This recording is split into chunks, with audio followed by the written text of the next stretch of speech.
તમારા 10 કામમાંથી 5 કામ તમારા પૈસાની તાકાતથી કે તમારા વ્યવહારની તાકાતથી, તમારા અનુભવની તાકાતથી તમે સમાધાન લાવી શકશો, પણ બીજા 5 કામ એવા છે જ્યાં તમારી પૈસાની તાકાત નહીં ચાલે, જ્યાં તમારા અનુભવની તાકાત નહીં ચાલે, જ્યાં તમારી વ્યવહારિક કુનેની તાકાત નહીં ચાલે, ત્યાં ફક્ત માનવીય સંબંધોની તાકાત જ ચાલશે. ફોન કરી કહી શકશો કે તું યાર આટલું મને મદદ કર ને. એ માનવીય સંબંધોની, એટલે તમારા જીવનના 50% કામ તમારી આવડત, બુદ્ધિ, હોશિયારી, અનુભવથી પૂરા થશે. 50% કામ તમારા માનવીય સંબંધોથી જ પૂરા થાય છે. આ સમજણ કેળવવી અને આ વર્તનમાં મૂકવું એ evolve into your best self, શ્રેષ્ઠતા તરફ જવું. એટલે દરેક વ્યક્તિને આદર આપવો. આપણને દરેકને આદરની અપેક્ષા છે કે નહીં? ચોખ્ખું કહીએ હા કે ના? શ્રેષ્ઠ હૃદયથી કોઈ પણ વ્યક્તિને આદરની અપેક્ષા હોય, કારણ કે આદરમાં આનંદ છે, આદરમાં એક અસ્તિત્વનો સ્વીકાર છે. આદર તમારે જોઈતો હોય તો આદર આપતા શીખો. તમારે જે જોઈતું હોય ને એ આપતા શીખો. આ એક વાક્યમાં સિદ્ધાંત કહું છું તમને. ગોવિંદ કાકા, વાત સાચી? તમારે જે જોઈએ છે એ તમે આપતા શીખો. તમે આપશો તો એ પાછો આવશે. આપણે નાનપણમાં નહીં, અત્યારે પણ નાના છોકરા પેલા ફ્રીઝબી રમે છે, ખબર છે? આમ હવામાં ફેંકે પછી એ જ રૂટથી એ ફ્રીઝબી પાછી આવે. એ સિદ્ધાંત જીવનનો પણ છે. તમે જે આપશો એ તમને મળશે. તમે લોકો પ્રત્યે અનાદર, અહમના ભાવમાં આવીને એનું અપમાન, પછી એ ફેશિયલ એક્સપ્રેશન, ઘણી વખત શબ્દોથી તમે ના કરો પણ ફેશિયલ એક્સપ્રેશનથી કરો, બોડી લેંગ્વેજથી કરો, એ જ વસ્તુ તમને પાછી મળશે. આજે તમે એક સુપીરિયર પોઝિશનમાં છો. જે વ્યક્તિનો તમે અપમાન કે અનાદર કરો છો ખાલી બોડી લેંગ્વેજથી કે ફેશિયલ એક્સપ્રેશનથી, એ કદાચ થોડી ઓછી કક્ષાએ છે. સમય બદલાતા વાર લાગતી નથી, યાદ રાખજો. તમે પોઝિશન છે, કાકે શું પોઝિશનના પ્રશ્નો નહીં બધા. તમે અત્યારે એમ થાવ કે તમે માન અને પદ માં એક પ્રતિષ્ઠિત સમાજ આગેવાન છો. પેલો વ્યક્તિ ઓછો છે પણ કાલે એ વ્યક્તિ પણ રાતોરાત વધી શકે. જેમ આજે જાન્યુઆરીની 25મી તારીખ થઈ અને કાલે આપણો ગણતંત્ર દિવસ છે, એટલે આજે સાંજે પદ્મશ્રી, પદ્મભૂષણ, પદ્મ વિભૂષણ, કદાચ ભારત રત્ન, એ બધું જાહેર થશે. On the eve of Republic day જાહેર થાય એટલે સાંજે બધા ટીવી પર સમાચાર શરૂ થશે. એમાં એવું બની શકે કે કોક વ્યક્તિ તમે સામાન્ય ગણ્યા, પેલા ગણ્યા હોય, અથવા તો એના પ્રત્યે એવો આદર સીધા પદ્મશ્રી અને પદ્મભૂષણ ઉપર આવી જાય. પછી યાદ રાખજો કે અત્યાર સુધી એ વ્યક્તિ તમને સ્ટેજ ઉપર હાર પહેરાવવા માટે આવતો, તો હવે તમે ઓડિયન્સમાં બેસતો ને એને હાર પહેરાવવો પડશે. હા, એવું થશે, થઈ જાય. ક્યારે સંજોગો અને પરિસ્થિતિ બદલાઈ જાય છે ને કોઈને ખબર નથી. માટે દરેક વ્યક્તિને આદર આપો. આધ્યાત્મિક દ્રષ્ટિએ જોઈએ તો અમારા ગુરુ મહંત સ્વામી મહારાજ કહે છે કે દરેક વ્યક્તિના અંતરમાં ભગવાન બિરાજમાન છે. આપણા આત્માની અંદર પરમાત્મા બિરાજમાન છે. એ નજર રાખીને દરેક વ્યક્તિને આદર આપવો તો કેટલી શ્રેષ્ઠ વાત બની જાય. તો તમે પણ શ્રેષ્ઠતા તરફ જાઓ and you become your best self.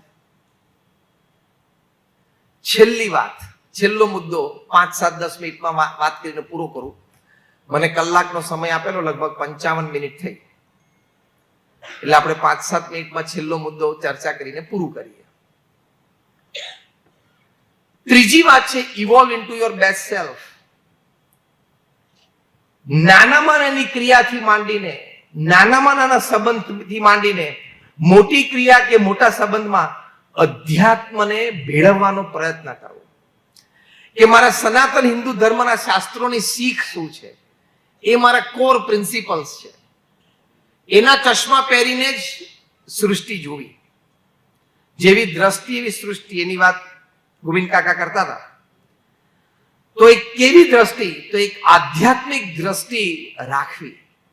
તો તમને, એટલે કે આપણને દરેકને એક સૃષ્ટિ જુદી દેખાય. તો વ્યવહારમાં અને સંબંધોમાં પણ અધ્યાત્મને ભેળવવાનો પ્રયત્ન કરવો. શિશિર બજાજ અમારા દિલ્હી સ્વામિનારાયણ અક્ષરધામમાં પધારેલા બહુ જ મોટા બિઝનેસમેન. બજાજ નામથી આપણે બધા જ પરિચિત છીએ. અને ઘણા વર્ષો પહેલા એમણે એક જાહેરાત આપેલી કે અમારું સ્કૂટર કેટલું ચાલ્યું છે, બજાજ સ્કૂટર કેટલું ચાલ્યું છે, તો અહીંથી સૂર્ય અને સૂર્યથી પાછું, અહીંથી સૂર્ય અને સૂર્યથી પાછું, એમ 4 આંટા પૂરા કરીએ એટલું ટોટલ પૃથ્વી ઉપર અમારું બજાજ સ્કૂટર ચાલેલું છે. એક પ્રતિષ્ઠિત વ્યક્તિ, નામાંકિત ઇન્ડસ્ટ્રીયાલિસ્ટ, એ અમારા સ્વામિનારાયણ અક્ષરધામ દિલ્હીમાં પધાર્યા. અડધો કલાકનો સમય હતો, પણ લગભગ 2.5-3 કલાક રોકાણ. એમને વાતાવરણમાં અધ્યાત્મનો અનુભવ થયો. ભગવાન સ્વામિનારાયણના દર્શન કર્યા. મુખ્ય સ્મારકમાં એમને ખૂબ શાંતિની અનુભૂતિ થઈ. એમને એવી અનુભૂતિ થઈ કે અહીંયા મને સંવાદિકતાના સ્પંદનો સ્પર્શી ગયા. અહીંયા આવવાથી મારી ભાવનાઓમાં એવી ઉત્કૃષ્ટતા આવી કે દરેક વ્યક્તિ નો મને સાથ સહકાર મળેલો છે, તો મારે પણ દરેક વ્યક્તિને આદર આપીને એને સાથ સહકાર જ્યારે એને જરૂર હોય ત્યારે આપવો. આવી ભાવનાઓ લઈને ગયા. એમણે કહ્યું કે મારે પણ મારા દરેક મેન્યુફેક્ચરિંગ યુનિટમાં એક મંદિર કરવું છે.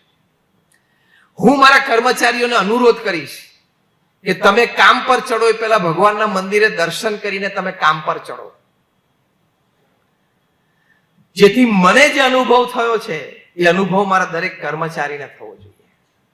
જો આ વ્યવહારમાં અધ્યાત્મ ભળે એટલે કઈ કક્ષાનું કામ થાય, તો 2010ની સાલમાં, એટલે કે અક્ષરધામની પોતાની વિઝિટના લગભગ 2.5 વર્ષ પછી પ્રમુખ સ્વામી મહારાજના દર્શન માટે મુંબઈ શિશિર બજાજ પધારેલા. ત્યારે એમણે કહ્યું કે મેં આ સંકલ્પ કર્યો એટલે તમારા જે મુખ્ય કાર્યકર છે હર્ષદભાઈ ચાવડા, એમણે મારી 16માંથી 6 ફેક્ટરીમાં મને મંદિર બાંધી આપ્યા.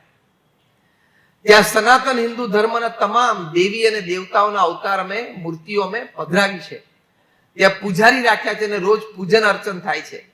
મેં મારા કર્મચારીઓને અનુરોધ કર્યો છે કે તમને અનુકૂળતા હોય તો દર્શન કરીને પછી કામે ચડવું. આ કોઈ ફરજિયાત વાત નથી, મેન્ડેટરી નથી. તમને યોગ્ય લાગે તો કરજો. લગભગ 90% કર્મચારીઓ ભગવાનના દર્શન એટલે કેમ્પસમાં અંદર આવે ફેક્ટરીમાં, પછી દર્શન કરીને પછી જ કામે ચડે છે. તો છેલ્લા 2-2.5 વર્ષથી આ કાર્યક્રમ શરૂ થયો. હવે સાંભળજો, now something is very important. Shishir બજાજે પ્રમુખ સ્વામી મહારાજને કહ્યું કે મેં મારા HR પાસેથી રિપોર્ટ લીધો, તો મારા HR મેનેજરે કહ્યું કે છેલ્લા 1-1.5-2 વર્ષમાં પ્રમાણમાં કર્મચારી વચ્ચેના સંઘર્ષ અને ઝઘડામાં ઘણો બધો ઘટાડો આવ્યો છે. હવે રિલેટ કરો. શિશિર બજાજને સ્વામિનારાયણ અક્ષરધામ દિલ્હીમાં અનુભૂતિ થઈ કે સંવાદિકતાના સ્પંદનો મને આ મંદિરના પરિસરમાં સ્પર્શી ગયા.